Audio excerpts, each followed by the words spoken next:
சிவபெருமான வழிபடணும் அப்படின்னு நீங்க நினைக்கிறதே அவரோட அருளால தான். இன்னொன்னு, சிவபெருமான பொறுத்தளவு தன்னை வழிபடுபவர்களுக்கு தான் நலன் செய்யணும், அவங்களுக்கு தான் இதெல்லாம் கொடுக்கணும், அவங்க கேட்டதெல்லாம் கொடுக்கணும் அப்படின்னு நினைக்கக்கூடிய சாதாரண சக்தி அல்ல.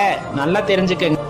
நீங்க சாதாரணமா அந்த சக்தியை எடை போட்டு விட முடியாது. நல்லா தெரிஞ்சுக்கங்க. தன்னை வழிபட்டாலும் சரி, தன்னை வழிபடாவிட்டாலும் சரி, தன்னை நிந்தித்தாலும் சரி, தன்னை நினையாதவர்களுக்கும் சரி, எது அவர்களின் வாழ்க்கைக்கு தேவையோ, அடுத்த கட்ட முன்னேற்றத்திற்கு செல்வதற்கு அவர்களுக்கு எது தேவையோ அதை பார்த்து பார்த்து கொடுப்பவர் எம்பெருமான் ஈசன். நான் எந்த வயசுல இருந்து சிவனை கும்பிட ஆரம்பிச்சேன்னு தெரியலங்க. அதுவே தெரியாம என்னை அவர் ஆட்கொண்டார் அப்படின்னு சொல்லக்கூடிய நபர்கள் நிறைய பேர் இருப்போம்.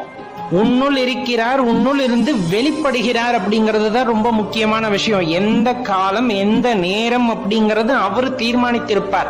இந்த காலகட்டத்தில் இவனுக்கு இதை உணர வைக்க வேண்டும் என்று தன்னுள் நம்முள் இருக்கின்ற சிவமானது வெளிப்படுகிறது. இரக்கத்தின் வாயிலாக, அன்பின் வாயிலாக.